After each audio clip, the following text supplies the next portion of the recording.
தேவன் தைரியம் உள்ளவர்களின் தேவன். எப்ப தேவன் உன் கண்ணுக்கு தெரிவார் தெரியுமா? நீ வாழ்க்கையில துணிச்சலா தைரியமா சில முடிவுகளை எடுக்கும் பொழுதுதான் கர்த்தர் முன்னாடி தோன்றும். கிருபாசன தண்டையில நெருங்கி சேருகிற தைரியம் எதனாலே உண்டானது என்றால், தேவன் அன்பானவர் என்பதை சிங்காசனத்தை விட்டு இறங்கி சிலுவைக்கு வந்து மரித்து, மகனே நீ கிட்ட வா, நான் உன் மேல அவ்வளவு அன்பா இருக்கிறேன் அப்படின்னு ஆண்டவர் அந்த வழியை திறந்து காண்பித்ததுனால அவருக்கு என்ன கெப்பாசிட்டி இருக்கு, உன்னை கொண்டு அவரால் என்ன செய்ய முடியும் அப்படின்றத வச்சுதான் தேவன் உன்னை பார்க்கிறாரு. நம்முடைய வாயின் வார்த்தைகளும் வளமான வாழ்வும் என்கிறதான தலைப்புல செய்தியை ஆரம்பித்தோம். அந்த செய்திக்கு ஆதாரமாக நாம் 2 வசனங்களை வாசிக்கலாம். 1 பேதுரு 3ஆம் அதிகாரம் 10-11 வசனங்கள், நீதிமொழிகள் 18-21 வசனம். 2 வசனத்தையும் வாசிக்கலாம். ஜீவனை விரும்பி நல்ல நாட்களை காண வேண்டும் என்று இருக்கிறவன் பொல்லாப்புக்கு தன் நாவையும் கபடத்துக்கு தன் உதடுகளையும் விலக்கி காத்து. போதும், அங்க வந்துருங்க. நீதிமொழிகள் 18-21. மரணமும் ஜீவனும் நாவின் அதிகாரத்தில் இருக்கும். மரணமும் ஜீவனும் நாவின் அதிகாரத்தில் இருக்கும். அதில் பிரியப்படுகிறவர்கள் அதன்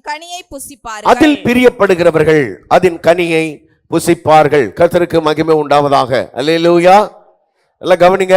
மரணமும் ஜீவனும் நாவின் அதிகாரத்தில் இருக்கும். கர்த்தருக்கு மகிமை உண்டாவதாக. கவனிங்க. போன வாரத்தில் நம்ம சகோதரரோட பேசிக்கிட்டு இருக்கும் பொழுது ஒரு சின்ன உரையாடல் நடந்தது. அதில் என்னன்னா, நம்ம சகோதரர் ஒருத்தர் சொன்னார், அவர் அதாவது உங்களுக்கு இந்த செய்தி எப்படி புரியுது அப்படின்றதுக்காக இதை நான் சொல்கிறேன். அதாவது மரணமும் ஜீவனும் நாவின் அதிகாரத்தில் இருக்கிறது. அதில் பிரியப்படுகிறவர்கள் அதன் கனி என்ன பண்ணுவாங்க? புசிப்பார்கள். இப்போ இந்த வசனம் என்ன சொல்லுது அப்படின்னா, மரணமும் ஜீவனும் எங்கே இருக்கு? நம்ம நாவில் இருக்கு. நீங்க எதை விரும்புறீங்களோ அதை நீங்க என்ன பண்ணலாம்? அடையலாம் அப்படின்னு அதனுடைய அர்த்தம். அந்த வசனத்தினுடைய அர்த்தம் என்ன? மரணமும் ஜீவனும் உங்களுடைய நாவில் இருக்கு. நீங்க எதை விரும்புறீங்களோ அதை நீங்க என்ன பண்ணலாம்? புசிக்கலாம் அப்படின்னு இருக்கு. அதுதான் அந்த வசனத்தினுடைய பிளைனா ஜஸ்ட் வாசிக்கும் பொழுது இருக்கிற ஒரு அர்த்தம். நம்ம அதுக்கப்புறம் இப்ப டீப்பா போவோம். இப்ப பாருங்க, உங்களுக்கு இதை சொல்லிடுறேன். இந்த சிகரெட்டு பிடிப்பாங்க இல்லையா, சிகரெட்டு அட்டைப்பெட்டி வருது பாருங்க. அந்த சிகரெட் பாக்ஸில் இப்படி எழுதியிருக்கோம். என்ன எழுதியிருக்கோன்னா, புகைப்பிடித்தல் புற்றுநோயை உண்டாக்கும். புகைப்பிடித்தல் புற்றுநோயை உண்டாக்கும்னு எழுதியிருக்கோம். சரியா? நீங்கள் அந்த மாதிரி வாசகத்தில் சகோதரிகள் ஒருவேளை அதெல்லாம் கவனித்திருக்க வாய்ப்பில்லை. சகோதரர்கள் ஒருவேளை அதை ரட்சிக்கப்படுறதுக்கு முன்னாடி எப்பயாவது ஸ்மோக்லாம் பண்ணுற பழக்கம் இருந்தோன்னா அதை ஒருவேளை கவனிச்சிருக்கலாம். நீங்கள் விளம்பரம் போடும்போது கூட அது போடுவாங்க, புகைப்பிடித்தல் புற்றுநோய் உண்டாக்கும்னு இந்த டிவிலலாம் ஏதாவது போடுவாங்க. கவனிச்சிருக்கீங்களா அதை? சரி. இப்போ புகைப்பிடித்தல் புற்றுநோயை உண்டாக்கும்னு அந்த சிகரெட் அட்டையில் போட்டிருக்காங்க இல்லையா, அதை வாசிச்சா புற்றுநோய் வருமானு நான் கேட்குறேன். அதை ரீட் பண்ணுறோம்ல, அதை வாசிச்சா புற்றுநோய் வருமா? சொல்லுங்களேன். வாசிச்சா வருமா? புகைச்சா வருமா?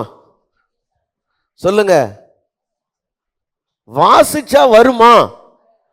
இப்ப யாருக்காவது புற்றுநோய் ஒருத்தருக்கு வந்ததுன்னு வைங்க, புகை பிடிச்சு புற்றுநோய் வந்துருச்சுன்னு வைங்க, இந்த புற்றுநோய் வந்த ஆளு இந்த சிகரெட் அட்டையில் இப்படி போட்டதுனால தான் எனக்கு புற்றுநோய் வந்துடுச்சுன்னு சொன்னா இது நியாயமா? நான் கேட்கறது புரியுதா உங்களுக்கு? சிகரெட் அட்டையில் இப்படி போட்டதுனால புற்றுநோய் வந்துச்சா, இல்லைன்னா ஒரு புகை பிடிச்சதுனால புற்றுநோய் வந்துச்சா? சொல்லுங்க. சொல்ல மாட்டீங்களே. புகை பிடிச்சதுனால வந்துச்சா, இல்லைன்னா அந்த சிகரெட் அட்டையில் எழுதி இருந்ததுனால வந்துச்சா? பிடிச்சதுனால தானே வந்துச்சு, இல்லை எழுதி இருந்ததுனால வந்துச்சா? எழுதி இருக்கிறதுனால வராது, அப்படித்தானே? கரெக்டா? நெருப்புன்னு சொன்னா சுடாது. நெருப்புன்னு சொன்னா என்ன பண்ணாது? சுடாது. மீனுன்னு சொன்னா நாராது. கரெக்டா? விளங்குதா உங்களுக்கு? புரியுதா? மீனுன்னு சொன்னா என்ன ஆகாது? நாராது. நெருப்புன்னு சொன்னா சுடாது, சக்கரைன்னு சொன்னா இனிக்காது வாயில. ஆமாவா இல்லையா? இது எல்லாம் டேஸ்ட் பண்ணணும், அனுபவிக்கணும், அனுபவமாக்கணும். அப்பதான் அதை நீங்க என்ன பண்ண முடியும்னா பெற்றுக்கொள்ள முடியும். அப்ப சில ஆட்கள் நம்ம சகோதரர்களோட பேசிட்டு இருக்கும்போது சில காரியங்கள் அவங்க பகிர்ந்துகிட்டதுனால இதை உங்களுக்கு சொல்றேன். என்னன்னா, இந்த மரணம்ன்ற வேர்டை கேட்டாலே பயம் வருதான் சிலருக்கு.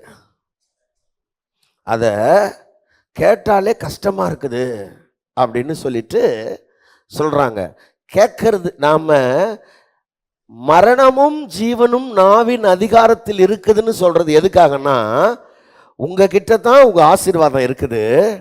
உங்க வாழ்க்கையில நீங்க ஒரு நாளும் இந்த மரணத்தை பேசவே கூடாது.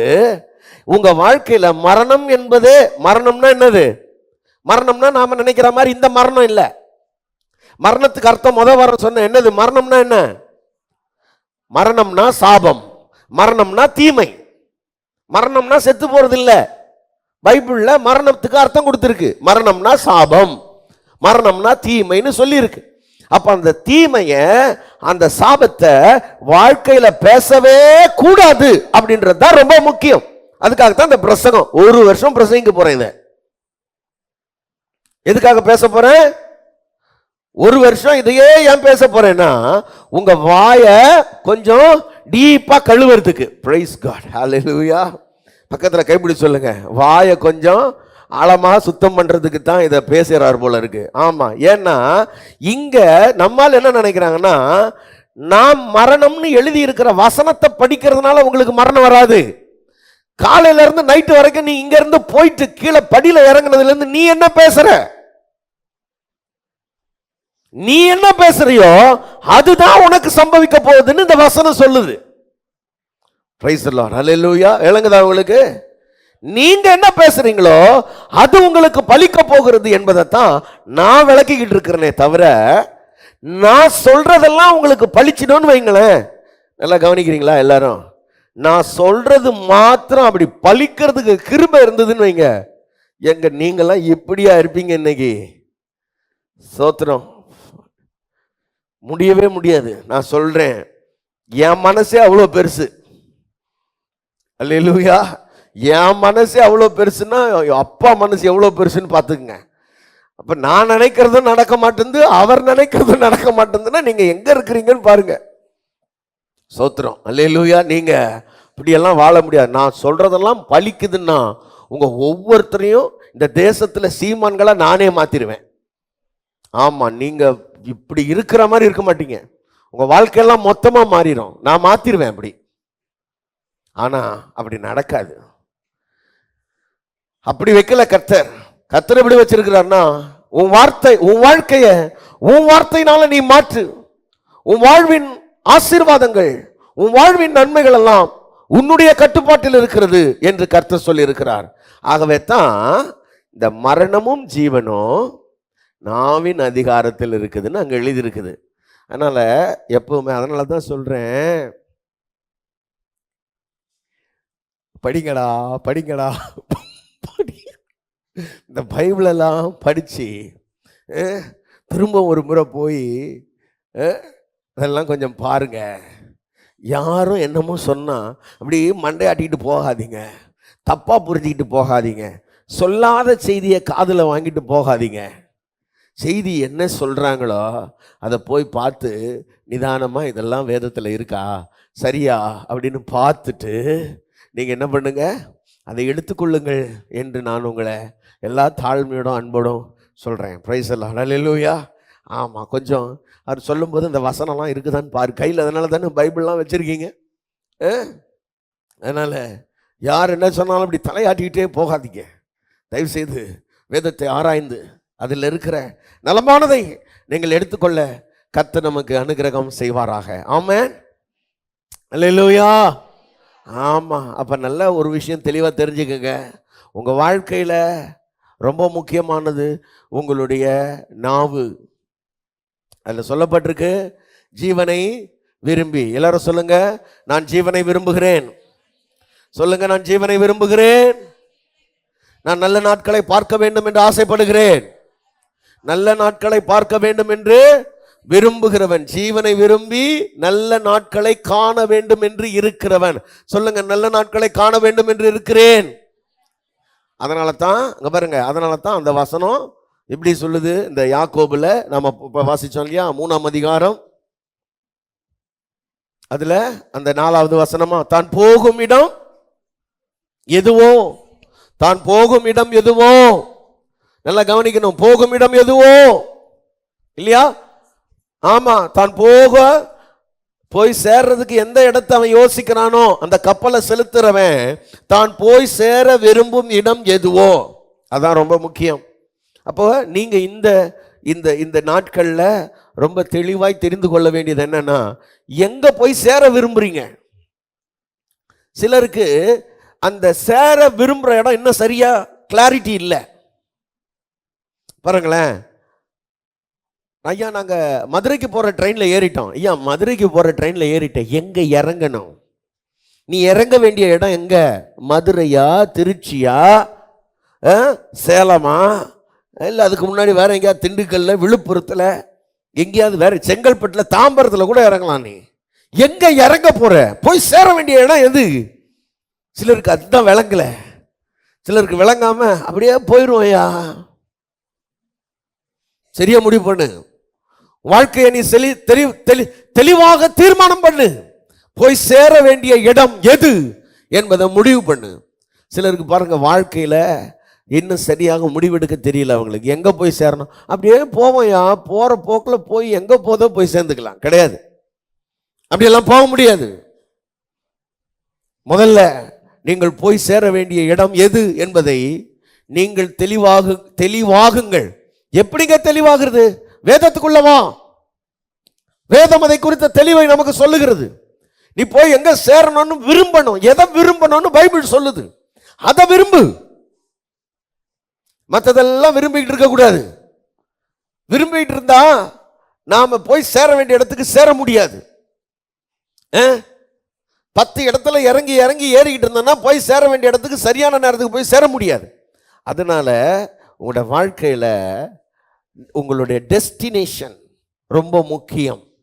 நாம் விரும்பும் இடம் எது, அடைய விரும்பும் இடம் எது என்பதில் ரொம்ப தெளிவாக இருங்க. சிலருக்கு காசு, சிலருக்கு உறவுகள், சிலருக்கு உயர்வுகள், சிலருக்கு சமூக அந்தஸ்துகள், இவளின் மேல் நோக்கமாய் இருக்கிறார்கள். ஆனால் எதின் மேல் நோக்கமாய் இருக்க வேண்டும் என்பதை வேதம் தெளிவாய் சொல்லுகிறது. அதன் மேல் நோக்கமாய் இருங்கள், அதை நோக்கி உங்களோட பயணம் தொடரட்டும். கர்த்தர் உங்களை ஆசீர்வதித்து கனப்படுத்த வல்லவராய் இருக்கிறார். ஆமென். அப்ப நான் ஜீவனை விரும்புகிறேன், நல்ல நாட்களை காண வேண்டும் என்று ஆசைப்படுகிறேன். அப்ப அந்த நல்ல நாட்களை காண வேண்டும் என்றால், நல்ல நாட்களை காண வேண்டும் என்ற விருப்பம் உள்ளவர்கள் என்ன பண்ணணும்? மரணமும் ஜீவனும் நாவின் கீழே இருக்கிறது என்று வேதம் சொல்லுகிறது. இப்போ மரணமும் ஜீவனும் நாவின் கீழே இருக்குன்னா, இந்த மரணம்னா என்ன, ஜீவன்னா என்ன, மறுபடியும் எல்லாத்தையும் சொல்றதுக்கு நேரம் இல்லை, எல்லாம் இருக்குது, நீங்கள் படிச்சுக்கங்க. மரணம்னா சாபம், ஜீவன்னா ஆசீர்வாதம். மரணம்னா தீமை, ஜீவன்னா நன்மை. இவைகளை நீங்கள் அதில் பிரியப்படுகிறவர்கள், அந்த வசனம் சொல்லுது அதில் பிரியப்படுகிறவர்கள். சொல்லுங்க, பிரியப்படுகிறவர்கள். நீ எதில் பிரியப்படுகிறாயோ அதனுடைய கனியை நீ உன் வாழ்க்கையில் புசிக்க முடியும், அதை நீ அனுபவிக்க முடியும் என்று வேதம் சொல்லுகிறது. ஆகவே நன்மையை மாத்திரம் பிரியப்படுவீர்களானால், ஜீவனை மாத்திரம் பிரியப்படுவீர்களானால் அதனுடைய கனியை நீங்கள் புசிக்க முடியும் என்று வேதம் சொல்லுகிறது. ஆகவே தான் இன்றைக்கு நாம் என்ன பார்த்துட்டு இருக்கோம்னா, வார்த்தைக்கு வல்லமை இருக்கிறது. அதை தான் சொல்லிக்கிட்டு வரேன். கடந்த 2 வாரமாக அதை சொன்னேன். வார்த்தைக்கு, சாதாரணமாக தேவன் பேசக்கூடிய வார்த்தைக்கு வல்லமை இருக்கிறது. ஆண்டவர் இந்த உலகத்தையே வார்த்தையினால் சிருஷ்டித்தார் என்று வேதம் சொல்லுகிறது. எபிரேயர் 11:3 படி இவ்வுலகங்கள் தேவனுடைய வார்த்தையினால் உண்டாயிற்று. ஒன்றுமே இல்லாமையில் சகலத்தையும் தேவன் தம்முடைய வாயினாலே, வார்த்தையினாலே ஆண்டவர் என்ன பண்ணாரு? சிருஷ்டித்தார். அப்ப வார்த்தைக்கு உருவாக்கும் வல்லமை இருக்கிறது. ஒன்றும் இல்லாமையில உருவாக்க தேவன் வல்லவராய் இருக்கிறார். அவர்தான் மூல ஆதாரம். ஆண்டவருக்கு ஏதாவது சோர்ஸ் இருந்தா தான் உருவாக்கணும்னு அவசியம் இல்லை. ஒன்றும் இல்லாமல் சகலத்தையும் உருவாக்க அவர் வல்லவர். ஒன்று. 2வது, ஆண்டவர் உருவாக்கும் பொழுது அங்க வெறுமை இருந்தது. அந்த வெறுமையை மாற்ற தேவனிடத்தில் வார்த்தை இருந்தது. நம்ம வாழ்க்கையில வார்த்தை இருந்தா போதும், வெறுமைகள் எல்லாம் குறைவுகள் எல்லாம் நிறைவாக்க அது ஒன்றே போதுமானது. ஒழுங்கீனங்கள் எல்லாம் சரியாகிறதற்கு வார்த்தை போதுமானது என்று நான் உங்களுக்கு சொன்னேன். அதுல இருந்து அடுத்தது இரண்டாவதா ஒரு காரியம் சொன்னேன். வார்த்தைக்கு குணமாக்கும் வல்லமை உண்டு. வார்த்தை என்ன பண்ணோம்னா வியாதிகளை நீக்கி நம்மை சுஸ்தமாக்கும், நம்முடைய சரீரத்தை ஆரோக்கியமாக்கும் என்பதை நான் உங்களுக்கு சொன்னேன். ஒரு உதாரணத்தை சொல்லி அதை நான் உங்களுக்கு விளக்கினேன். ஒரு 100க்கு அதிபதி சொல்றான், என் வார்த்தைக்கு ஒரு வல்லமை இருக்கியா? நான் ஒரு 100க்கு அதிபதி. ஒருவனை போவென்றால் போகிறான், வாவென்றால் வருகிறான், இதை செய் என்றால் செய்கிறான். என் வார்த்தை அவ்வளவு வல்லமையான காரியங்களை நடப்பிக்கும்னா உங்க வார்த்தை அதை விட மேலானதை செய்யும் என்பதை அவன் ஆண்டவரிடத்தில் என்ன பண்றான்? சொல்லுகிறான். கர்த்தருக்கு மகிமை உண்டாவதாக. இரண்டாவது, வார்த்தைக்கு வியாதிகளை குணமாக்கும் வல்லமை இருக்கிறது. மூன்றாவதாக வார்த்தை என்ன செய்யும்? கவனிங்க, வார்த்தைக்கு பிசாசின் மேல் அதிகாரம் உண்டு. இன்றைக்கு மூணாவதா ஒரு காரியத்தை சொல்ல விரும்புகிறேன். வார்த்தை பிசாசின் மேல் அது என்ன பண்ணும்னா அதிகாரம் செலுத்தும். நல்லா ஞாபகம் வச்சுங்க, இந்த உலகத்துல உங்களுக்கு ஒரே ஒரு எதிரி உண்டு. அது யார் என்றால் பிசாசு என்று வேதம் சொல்கிறது. மற்றவங்க யாரும் உங்களுக்கு எதிரி கிடையாது. மற்றவங்க யாரையும் நீங்க எதிரியாகவும் பார்க்க கூடாது. எல்லாரும் நம்முடைய சகோதர சகோதரிகள். சில நேரங்களில் மனிதர்கள் நம்மளை தூற்றலாம், சில நேரத்தில் அவங்க நமக்கு விரோதமாக ஏதாவது செய்யலாம், பகைக்கலாம். ஆனாலும் அவர்கள் யாரும் நமக்கு எதிரி கிடையாது. அவங்க அறியாமல் அதை செய்கிறார்கள். நாம் அவர்களை ஆசீர்வதிக்க நேசிக்க கடமைப்பட்டிருக்கிறோம். பிரைஸ் தி லார்ட், அல்லேலூயா. ஒரே ஒரு எதிரி உண்டு. அந்த எதிரியுடைய பெயர் பிசாசு என்று வேதம் சொல்லுகிறது. பழைய பாம்பு ஆதியிலே மனுஷனை வீழ்த்தின பிசாசு அவனுடைய பெயர். கவனிங்க, அந்த பிசாசுடைய தூதர்களும் அவங்களுக்கு ஒரே ஒரு நோக்கம்தான் உண்டு, இந்த மனு குலத்தை கெடுக்க வேண்டும். பிசாசு திருடவும் கொல்லவும் அழிக்கவும் வருகிறானே அன்றி வேறு ஒன்றுக்கும் அவன் வரான் என்று வேதம் சொல்லுகிறது. பிசாசுடைய நோக்கமே அழிக்கிறது, திருடுறது, கொல்றது. கவனிங்க, மனிதர்களை அழிக்கும்படி அவர்களுடைய உடைமைகளை, அவருடைய சமாதானத்தை, தேவன் அவர்களுக்கு கொடுத்திருக்கிற ஆசீர்வாதங்களை திருடும்படி விரும்புகிறான். ஆகவே தான் அவனுக்கு திருடன் என்று பெயர். Price the Lord. பக்கத்தில் கைப்பிடி சொல்லுங்க, திருடனுக்கு எச்சரிக்கையாயிரு.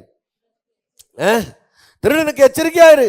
கவனிங்க, இந்த உலகத்தில் ஒரே ஒரு எதிரி, அவன் பிசாசு.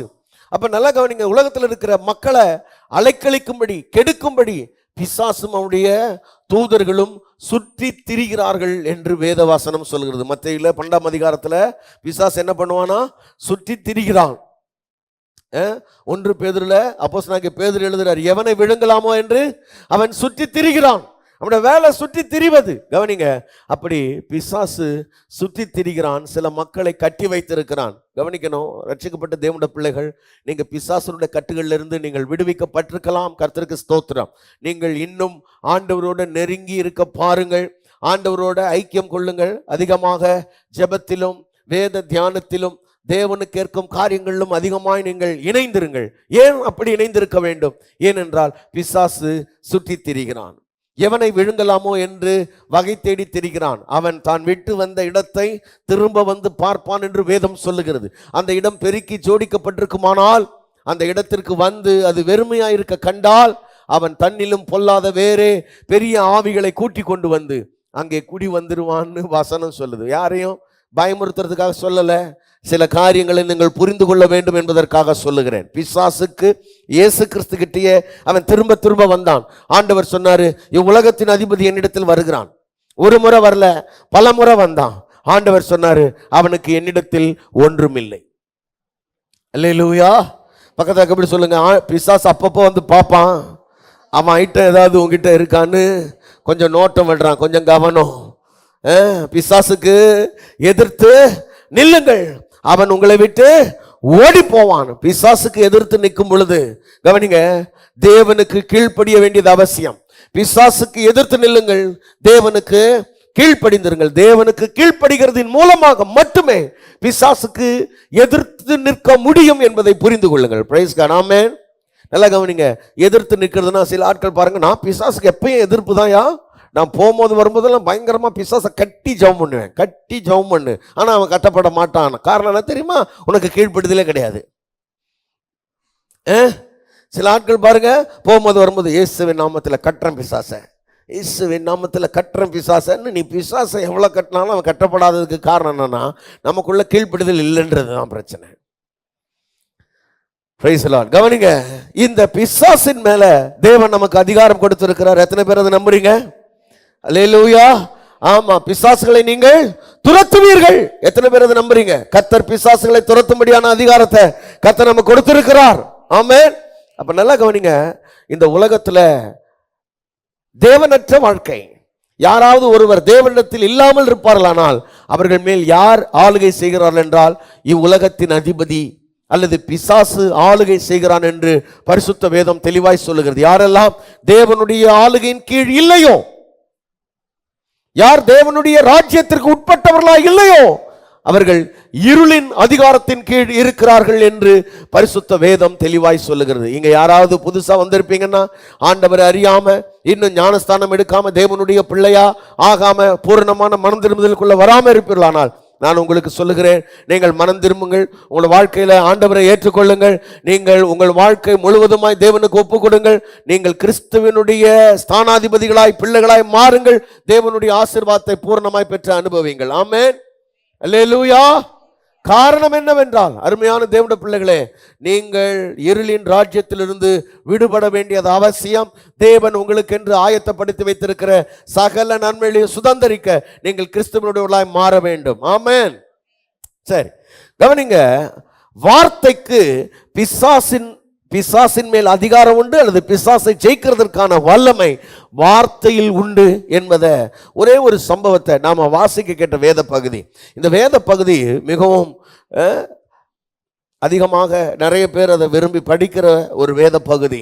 மார்க் 5ஆம் அதிகாரத்தில் லேகியோன் என்கிறதான ஒரு பிசாசு பிடித்த மனிதனை நாம் பார்க்கிறோம். கவனிங்க, இந்த ஆண்டவரை குறித்து யோசிக்கும் பொழுது ஆச்சரியமான காரியங்கள்ல ஒன்று இந்த வேத பகுதி. ஏனென்றால், அந்த கதரேனருடைய நாட்டிற்கு இயேசு ஒரு படகிலே பயணிக்கிறார். இயேசு கிறிஸ்துவ அவருடைய சீஷர்களை என்ன பண்ணாங்களாம்? பயணிக்கிறாங்க. காணிக்க பாட்டில் என்ன பாட்டு பண்ணாங்க பாருங்க, படகுல காணாதவர் போல் இருந்தார். அந்த சீன் தான் இது. பாருங்க, படகுல இயேசு பயணிக்கிறார். பெரிய காற்றும் கொந்தளிப்பும் அங்கே உண்டாகிறத நாம பார்க்கிறோம். அப்படி இயேசு ஒரு சீஷர்களெல்லாம் அழைச்சிக்கிட்டு மொத்த பேரும் உயிருக்கு பயப்படுறாங்க. அப்படி ஒரு பயணம் போய் இந்த ஒரே ஒரு ஆளை நீங்க பார்த்தீங்கன்னா, அந்த வேத பகுதியை வாசிச்சா ரொம்ப ஆச்சரியம். எனக்கு ரொம்ப ஆச்சரியம். ஒரே ஒரு ஆளை விடுதலை ஆக்குறதுக்கு, ஒரு ஆளை ரட்சிப்புக்குள்ள நடத்துறதுக்கு இவ்வளோ ரிஸ்க் எடுத்து இவ்வளோ பேர் உயிரையும் பணையம் வச்சு டிராவல் பண்ணி கதரேனுடைய நாட்டுக்கு போய் அந்த மனுஷனுக்கு விடுதலை கொடுத்துட்டு, அவன் அவ்வளவுதான், அந்த மனுஷனை விடுதலையாக்குவாரு. அவன் கேட்பான், நான் உங்க கூடவே வர்றேன். இல்ல இல்ல, நீ உங்க ஊர்ல போய் ஊழியத்தை செய்யின்னு சொல்லிட்டு இவர் என்ன பண்றாருன்னா திரும்பி இக்கரைக்கு வந்துருவாருன்னு இருக்கும். Praise the Lord. அல்லேலூயா. ஆமா, ரொம்ப காலத்துக்கு முன்னாடி அக்கறைனாலே அக்கறைக்கு சென்றார்னு ஒரு பிரசங்கம் பண்ணேன். எனக்கு ரொம்ப பிடிச்ச ஒரு ஆளு. இந்த மனுஷன் மேல அவருக்கு அக்கறை இருக்குது. பக்கத்துல கைப்பிடி சொல்லுங்க, உன் மேலேயும் அக்கறை இருக்குது, உன்னையும் அக்கறைக்கு கொண்டு போயிடுவாரு. அல்லேலூயா. ஆமா, அக்கறைனாலே அக்கறைக்கு சென்றார். அல்லேலூயா. கவனிங்க, இந்த ஒரே ஒரு மனுஷனுக்காக இயேசு படகுல டிராவல் பண்ணி வந்து அவனை விடுவிச்சு அவனை ஆசீர்வதிச்சு அவனுடைய சொந்த பந்தங்களோட அனுப்பி விட்டாரு. ஒருத்தருக்காக ஆண்டவர் அவ்வளவு மனதுருக்கம் உள்ளவராக இருக்கிறார். ஆமென் சொல்லுங்க பார்க்கலாம். நான் சொல்றேன், இந்த காலை வேளையில இங்க வந்திருக்கிற உங்க ஒவ்வொருத்தர் மேலையும் ஆண்டவர் மனதுருக்கம் உள்ளவர் என்பதை நீங்கள் மறந்து விட வேண்டாம். ஆமென். சத்தமா சொல்ல மாட்டீங்களே? என் மேல யாருக்கு அக்கறை இருக்குது? நான் சொல்றேன், இயேசுவுக்கு அக்கறை இருக்கிறது. அல்லேலூயா. இவனுக்கு பாருங்க, இவனுக்கு பிசாசு பிடிச்சதுனால இவனை கண்டுக்கிறதுக்கு ஆளு கிடையாது. நம்ம பாஷையில சொன்னா கேப்பார் மேப்பார் கிடையாது அவனுக்கு, பாவம். ஏன்னா அவன் வாழ்க்கை சீர்குலைந்து போயிருக்கிறது. ரொம்ப வேதனையின் மத்தியில அவன் ட்ரெஸ் இல்லை, அவன் போட்டுக்கிறதுக்கு வஸ்திரம் இல்லை, வஸ்திரங்கள் கிழிக்கப்பட்டவனாய், சங்கிலிகள்னாலே கட்டப்பட்டவனாய், அந்த சங்கிலிகள் எல்லாம் சில நேரத்தில் அறுத்துக்கிறான். சங்கிலிகள் எல்லாம் அறுத்துட்டு இந்த இதுல கல்லறைகள்ல போய் குடியிருந்து ஒரே கூக்குரல் இட்டு வருகிறவர்களையும் போகிறவர்களையும் காயப்படுத்தி அவன் தன்னைத்தானையும் காயப்படுத்தி கொள்ளுகிற ஒரு மனுஷனாய் இருந்தான். பிசாசு என்ன வேலை பண்ணுது பாருங்க. அவன் போற வர்றவங்களெல்லாம் அடிக்கிறான், போற வர்றவங்களெல்லாம் காயப்படுத்துறான், தன்னைத்தானே காயப்படுத்திக்கிறான். பிசாசு ஒரு மனுஷனுக்குள்ள பூந்துச்சுன்னா தன்னைத்தானே காயப்படுத்திக்க செய்யும். சில ஆட்கள் பாருங்க, கோவம் வந்துச்சுன்னா செவுத்தெல்லாம் அடிப்பான், பார்த்துருக்கீங்களா?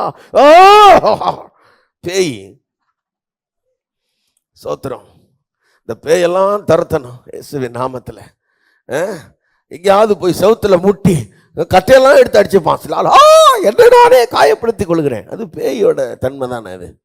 கரெக்டாக கோபத்தில் நான் என்ன பண்ணுறதுனே தெரியல, சாட்டை எடுத்து 6 அடி அடிக்க போகிறேன். பேய் சோத்திரம். நான் அண்ணாமலையை சொல்கிறேன், நீங்கள் நினைக்காதீங்க. ஆமாம், இங்கே சொல்கிறேன், நீங்கள் ஏன் அப்படிலாம் நினைக்கக்கூடாது. சோத்திரம். இந்த மாதிரி தன்னைத்தானே அடிச்சுக்கிறது, குச்சி வச்சு கத்தி வச்சு கிழிச்சிக்கிறது, எதையாவது ஒன்று பண்ணுறது, இடிச்சுக்கிறது, காயப்படும், இதெல்லாம் பேய் உள்ளே போய் உக்காந்துக்கிட்டு செய்கிற வேலை. தேவனுடைய பிள்ளைகள் யாரும் அப்படி செய்ய மாட்டார்கள். அல்லேலூயா, சத்தமாக சொல்லுங்க. ஏன்னா என் சரீரம் தேவனுடைய ஆலயம்னு தெரியும். என் சரீரம் எனக்கு சொந்தமானதில்லை, என் வாழ்க்கை எனக்கு சொந்தமானதில்லை, இது இயேசுவுக்கு சொந்தமானது. அல்லேலூயா, இதை நான் சேதப்படுத்த முடியாது அப்படின்னு அவங்களுக்கு தெரியும். கர்த்தருக்கு மகிமை உண்டாவதாக. பிசாசு போய் உட்காந்துக்கிட்டு அவன் பாவம், அவன் வாழ்க்கையை குடும்பத்தை விட்டு பிரிச்சு, உறவுகளை விட்டு பிரிச்சு, அவனை தனிமைப்படுத்தி, ஐயோ அவன் வனாந்தரத்தில் கூக்குரல்றவனா, வேதனைப்படுத்தி கொள்றவனா அவன் வாழ்க்கை கழிந்து கொண்டிருந்தது. அருமையான தேவனுடைய பிள்ளைகளே, நான் சொல்றேன், இன்னைக்கு உங்க வாழ்க்கையில யாருடைய வாழ்க்கையிலாவது பிசாசு இந்த மாதிரி உடைய குடும்பங்களை சிதைத்து, உடைய வாழ்க்கையை சிதைத்து, உங்களை தனிமைப்படுத்தி பலவிதமான வேதனைகளாலே உங்களை உருவ குத்துவானால் தேவன் உங்கள் வாழ்க்கையை தேடி வருகிறார். Praise God. ஆமென். ஆண்டவர் உங்க வாழ்க்கைக்குள்ள வந்து உங்களை மாற்றுவதை விட விருப்பம், உங்களை ஆசீர்வதிப்பதை விட விருப்பம். அவனிங்க இயேசு கிறிஸ்து அவனை சந்திக்கிறார். அவனை சந்திச்ச மாத்திரத்துல 2 வசனத்தை நம்ம வாசிக்கலாம். என்ன நடக்கிறதாங்க?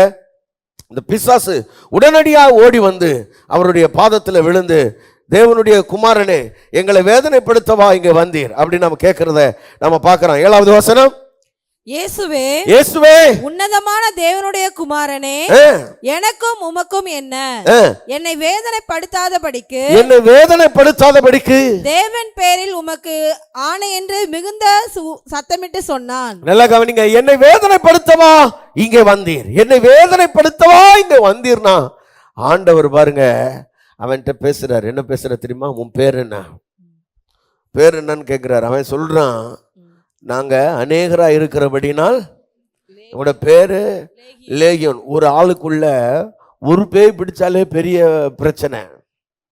இவனுக்குள்ள நிறைய பேய் சொல்றாங்க, 6000க்கும் அதிகமான பேயாம். 6000க்கும் அதிகமான பேய். எப்படி இருக்கும் பாருங்க. நாங்கள் அநேகரா இருக்கிறபடினால், அந்த லேகியோன்றது, லேகியோன்னா இந்த பட்டாலியன், இந்த ரோமரில் என்ன பண்ணுவாங்கன்னா 600 கணக்கு பண்ணுவாங்க எப்பவுமே.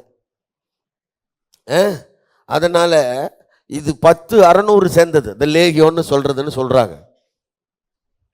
கவனிங்க அருமையான தேவனுடைய பிள்ளைகளே, நான் உங்களுக்கு சொல்லுகிறேன், நீங்க ஞாபகத்தில் வைங்க, 6000 பேய். ஆனா சில நேரத்தில் அது கூட எனக்கு கொஞ்சம் ஆச்சரியமா இருக்கு. இந்த 6000 பேய் ஒன்னா ஒரு இடத்துல இருக்குது. 6000 பேய் ஒன்னா ஒரு இடத்துல இருக்குது பாருங்க. நம்மால் 10 பேர் ஒன்னா ஒரு இடத்துல இருக்க மாட்டான். இந்த பேய்களுக்கு இருக்கிற ஒன்னஸ் கூட நம்ம ஆட்களுக்கு இல்லைன்னா இவன் எவ்வளவு பெரிய ஆளா இருப்பான் பார்த்துக்குங்க. நீங்க யோசிச்சு பாருங்க. 10 பேரை ஒன்னா விட்டு பாருங்க, எங்கேயும் இருக்கிறானா பாருங்க, இருக்க முடியாது அவனால. 6000 பேய் சேர்ந்து அவனை அழிக்கிறதுல அவ்வளவு தீவிரம் காட்டுது. நாம அவ்வளவு பேரும் சேர்ந்து ஒருத்தரை வாழ வைக்கிறதுக்கு தீவிரம் காட்டுறோமா? அல்லேலூயா. ஆமா, பேய்க்கு இருக்கிற ஒரு மனம் நம்மில் பலருக்கு இல்லை. வருத்தமான செய்தி தான். இந்த பேய் அவனை கொல்றதுக்கு எத்தனிக்கிறது. ஆண்டவர் அவன் பேர் என்னன்னு கேட்கிறாரு. அதுக்கப்புறம் அவனை அந்த பேயை தருத்திடுறாரு. கவனிங்க, ஒரே ஒரு காரியத்தை சொல்ல விரும்புகிறேன். 8வது வசனத்தை மாத்திரம் வாசிகள் வேகமா. 8, ஏனெனில் அவர் அவனை நோக்கி அசுத்தாவியே இந்த மனுஷனை விட்டு புறப்பட்டு போ என்று சொல்லி. நல்லா கவனிங்க, என்ன பண்ணாரா? இந்த மனுஷனை விட்டு புறப்பட்டு போ என்று சொல்லி இருந்தார். சொல்லி இருந்தார். எல்லாரும் சொல்லுங்க, சொல்லி இருந்தார். சொல்லி இருந்தார். அவர் பாருங்க சத்தமா கூட சொல்லலையாம்.